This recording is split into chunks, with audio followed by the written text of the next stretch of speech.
Thanks guys, now I'm here with Mark and he is definitely no stranger to the four-wheel driving scene. We've been out with Mark quite a few times and his rig is already pretty set up for pretty much anything you throw at it.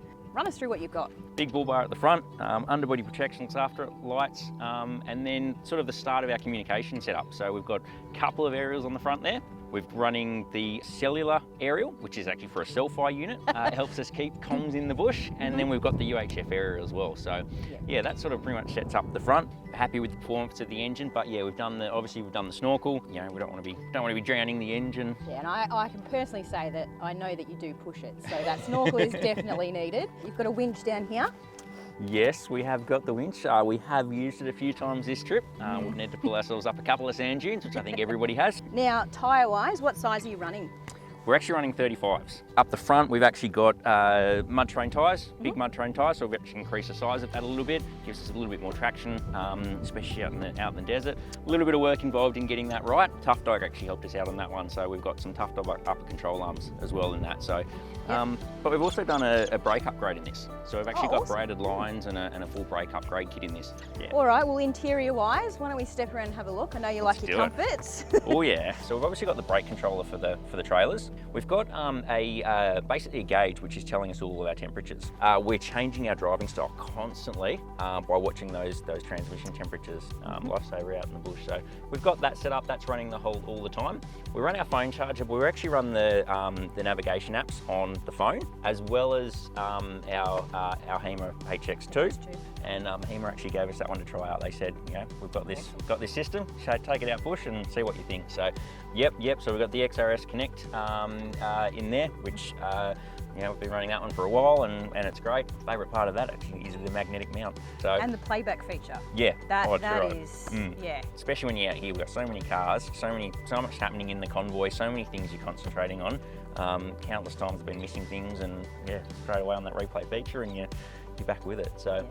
Part of our comms, we've got our Zoleo in there, so we've just been travelling with the Zoleo, keeping that communication with the office and all that simple sort of stuff that's happening back in Sydney. So when we are losing reception, we've still got that to play with. So you've got your CelFI, you've got your radios, you've got everything to charge everything up, plus you've got your navigation. Now another thing for the desert, fuel. How did you go with fuel? You've got long range tank, I'm guessing? We do, yeah. So we've burned a fair bit of fuel. Obviously towing, you're always going to burn a little bit more, but we've got the long range tank. So we're carrying a bit over 280 litres of diesel. Means that we fill up and we just keep going. Now you've got your base rack here?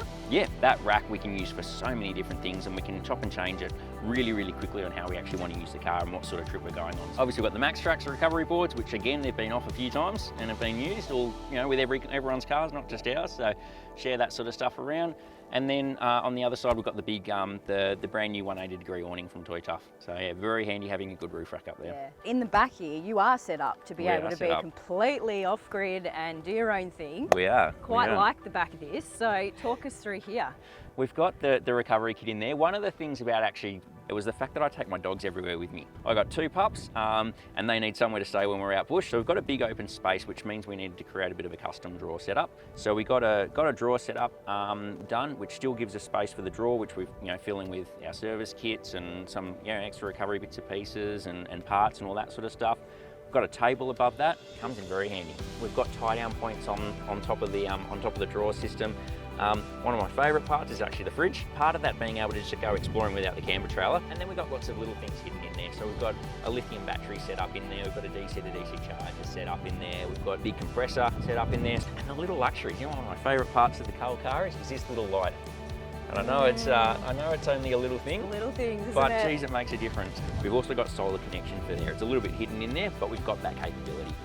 So yeah, we can plug a solar panel straight in there, and it's monitoring everything that's happening with the compressor, the fridge, and a few other bits and pieces that we're actually running off that battery.